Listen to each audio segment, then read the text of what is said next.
Você já parou para pensar o porquê empresas estatais nunca prosperam e quando prosperam, todos se viram contra ela? E é sobre isso que eu quero falar com vocês hoje. Petrobras e Correios. E o que a Venezuela tem a ver com isso?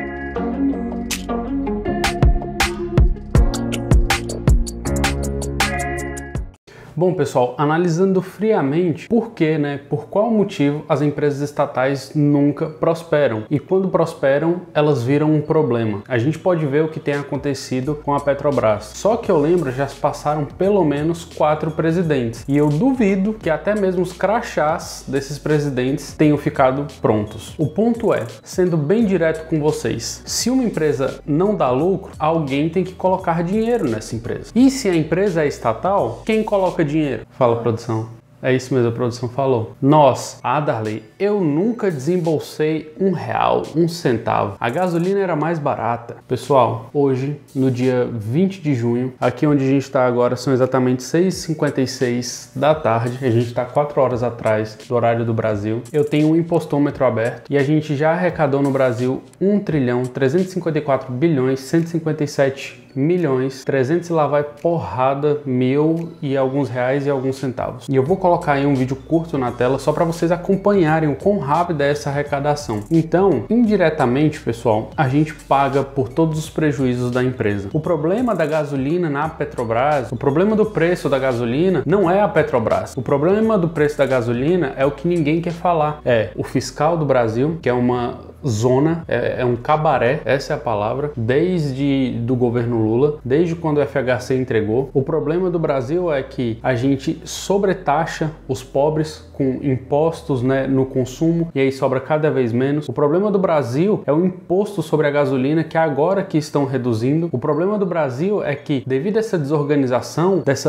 dessa falta de caráter dos nossos políticos, a nossa moeda está passando a ser uma criptomoeda. Por que criptomoeda? Porque não para de cair, não para de perder valor. O pessoal teve que subir a taxa de juros astronomicamente para o dólar chegar num valor ali perto de 4,50 e agora já tá voltando porque tá todo mundo flight quality, que é simplesmente todo mundo voltando para onde é seguro. O pessoal prefere receber 2% em dólar do que receber 12% em real. Então, pra gente voltar, o porquê do motivo, das empresas estatais nunca prosperarem é simplesmente a ação do governo, A gente nunca tem pessoas especialistas de verdade, como primeiro ponto. São sempre pessoas que são cabides de emprego, não são sempre as melhores pessoas. Logicamente que tem, tá, gente? Mas isso vai acontecer numa menor quantia quando a empresa é privada, porque ali tá todo mundo em cima de resultado, buscando o melhor. Já numa empresa que o dinheiro é infinito, é público, o governo pode imprimir, você vai pagar mais impostos, a gente não tem essa governança tão forte, então acaba faltando governança numa empresa estatal. Na maioria das vezes, principalmente no Brasil, isso não é a realidade nos Estados Unidos e em países desenvolvidos, o salário do funcionário público é muito acima da média, é muito acima do salário do brasileiro comum. Então a gente já tem mais esse problema. Além de ser um estatal, além de sair do seu e do meu bolso, o salário que é pago para os funcionários é maior do que o que deveria ser. Um terceiro ponto que eu separei é que os planos de aposentadoria normalmente têm muito mais benefícios que o INSS, que é oferecido para mim e para você, que só Deus sabe, ou só quem quiser, Eu não faço ideia de quem vai saber o quanto nós vamos receber, ou se nós vamos receber, porque quando o plano foi criado, a gente precisava de 8 pessoas trabalhando para uma receber. Hoje a gente está na média de 2 pessoas trabalhando para uma receber. E aí tá na tela aí para vocês verem, é um gráfico do Tesouro Transparente mostrando que o nosso maior gasto hoje é com a aposentadoria. Então a gente gasta mais com aposentadoria do que com educação, com saúde e com qualquer outra despesa que você queira. E o porquê, novamente, as empresas estatais não prosperam. Vocês devem lembrar, e se vocês não lembrarem, eu vou refrescar a memória de vocês agora, a greve dos caminhoneiros. E aí a gente fala, a culpa é da Petrobras. A culpa é que o diesel tá muito caro e que a Petrobras está aqui para servir o povo. Não tá, gente. Quais países têm estatais de petróleo? Rússia, pode ir pra lá, eu pago a sua passagem. Venezuela, eu pago, me manda direct, mando só de ida. Coreia do Norte, mando também. São países que não servem de referência, são países que não são evoluídos, são países que não cresceram, são países que não têm um bom IDH, são países que não têm uma boa qualidade de vida. A Venezuela, o pessoal prefere, eu ia falar que uma coisa aqui que não pode, mas eles usam dinheiro ao invés do papel higiênico, porque o papel higiênico vale mais do que as notas de dinheiro. dinheiro? É esse o país que vocês querem? É isso que vocês tanto têm buscado? O petróleo tem que servir o povo? E quando o petróleo não for mais 100 dólares e a Petrobras não der mais lucro? Quando o barril de petróleo chegar a 40, o que vocês vão fazer? Vão fechar a empresa? E aí vocês vão ter que exportar da ExxonMobil, da Chevron, da Shell daqui de fora, porque elas continuaram sendo o que elas foram feitas para fazer: dar lucro. E a greve dos caminhoneiros não foi culpa da Petrobras. A greve dos caminhoneiros foi culpa do governo. Porque se ninguém lembra, na época do governo Dilma, no final do governo Lula, era dado incentivo para qualquer um comprar caminhão. Era tão fácil comprar um caminhão quanto comprar pão na esquina. Tinha incentivo, taxa baixa, era um negócio que era uma loucura. Qualquer pessoa conseguia comprar um caminhão. E o que isso gera? Um monte de caminhoneiros. E cadê a demanda? E aí, se tem um monte de caminhoneiros, o preço do salário do caminhoneiro é mais baixo, o custo de manutenção vai ser o mesmo, o custo do diesel vai ser alto para aqueles caminhoneiros porque o salário deles é baixo, e o custo do frete, como tem muita oferta e a demanda não é tão grande, o custo do frete também é muito baixo. E aí isso vai desencadeando, vai gerando uma cadeia. Às vezes a gente não enxerga que o governo mais atrapalha do que ajuda. O governo do Rio de Janeiro quis fazer um aplicativo tipo iFood. O pessoal não consegue nem cuidar da segurança, que é cuidar de entrega de comida. E aí, seguindo o raciocínio da greve dos caminhoneiros, por que uma empresa privada vai entrar e construir ferrovias, hidrovias? Pessoal, eu viajei mais de 1.300 milhas, era difícil eu não enxergar uma ferrovia do lado da estrada. A gente passava por trem assim, eu tava a 70, 80 milhas por hora e eu passava trem assim, ó, que passava 5 minutos e não acabava o trem. Aqui, nesses tempos agora, existem 3 rodovias que ligam o estado de uma ponta a outra. 3 gerais. As 3 foram entupidas de neve, não passava nada. Sabe o que passava?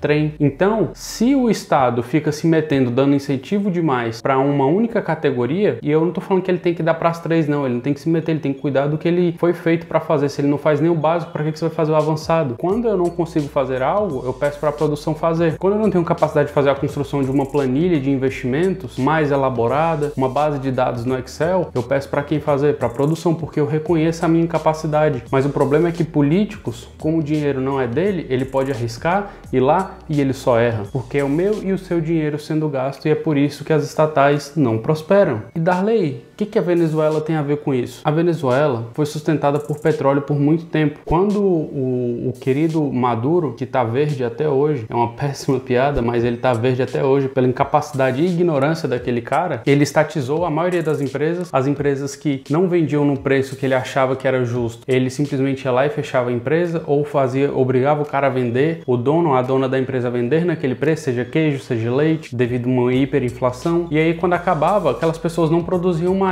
E aí o Estado foi estatizando tudo, e quando viu não tinha mais nada, e a gente tem uma população morta de fome, todo mundo fugindo da Venezuela hoje. E ele fez tudo isso baseada numa empresa de petróleo, na Petrobras venezuelana, quando o petróleo estava lá nas alturas, quando o petróleo era praticamente ouro. Só que o petróleo, pessoal, vive de ciclos. Commodities vivem de ciclos. E simplesmente hoje o petróleo está num ciclo de alta e faz com que tudo fique mais caro. Mas tudo isso está mais caro porque os governos não estavam preparados para uma crise sanitária, eles já estavam extremamente endividados e aí tiveram que se endividar mais para poder enviar auxílio, enviar cheques, e aí depois veio falar que é culpa das empresas. As cagadas que eles fazem, eles não anotam, né? E aí fica aí um bando de sambanquança apoiando político, falando que o país vai ser melhor. Vai ser melhor para quem? Porque você vai estar na próxima eleição lá reclamando e lutando por político de novo. E você não trabalhou, e você não buscou o que você deveria ter feito, o melhor para você e para sua família. E eu separei 5 pontos do que foi a causa que levou a Venezuela ao seu fracasso, né, à sua falência. Foi quando chegou a crise de petróleo, e aí ela dependia demais das importações e do controle cambial. E aí, quando o Maduro deu o golpe, ela sofreu diversas sanções, porque os países democráticos não vão apoiar isso e não vão fazer comércio, né, com esses países. Tanto que hoje quem faz comércio com eles é alguns países da África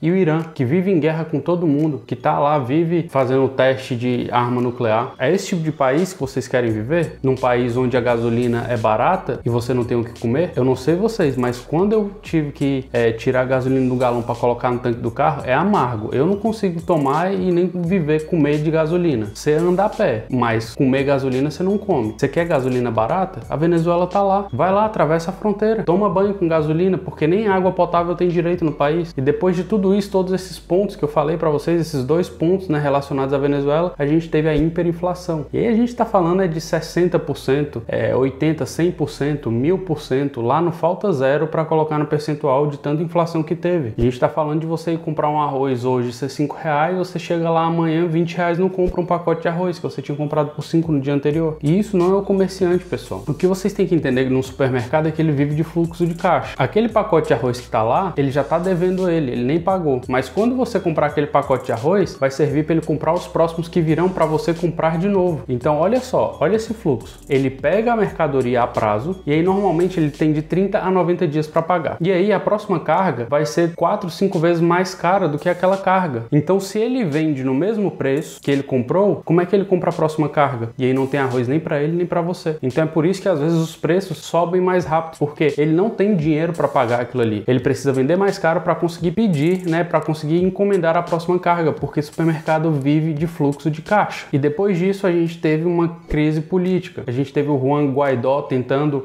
tomar o controle lá com o Congresso. A gente não sabe nem onde é que ele tá, mas fugiu também. Vai saber qual eram os interesses dele, mas eu torço para que seja sempre o melhor. Mas eu te pergunto, você quer comer e beber gasolina? É isso que você quer barato? Porque essa não é a solução para o Brasil. E enquanto vocês ficam aí, eu tô aqui montando posição vendida em Petrobras, e aí se dá tudo certo eu abro uma posição comprada em Petrobras. Vocês ficam fazendo esse tipo de coisa e aí quem é investidor só ganha, porque vocês estão focados no problema errado do Brasil. Vocês querem gasolina barata e esquecem de controlar os seus gastos, os seus custos. Se você controlasse o seu dinheiro, o seu salário da mesma forma que o Brasil controla as suas finanças, você ficaria sem comer no 15º dia útil. É isso, é um descontrole total. E aí vocês acham que a gasolina barata vai ser a solução para vocês, mas nem sempre a solução mais fácil é a que vai resolver o problema. Ela pode gerar mais problemas ainda do que vocês não estão vendo. E como quinto ponto, a gente tem a extrema influência de poderes militares e controle de imprensa. E isso para qualquer país é ruim. E não só de poder militar na Venezuela, a gente tem as milícias também, guerrilheiros de esquerda. Tem essa loucura, essa confusão toda, pessoal. Que é isso que um país com gasolina barata se torna. É isso que um país com gasolina, com combustível subsidiado se torna. E eu pergunto para vocês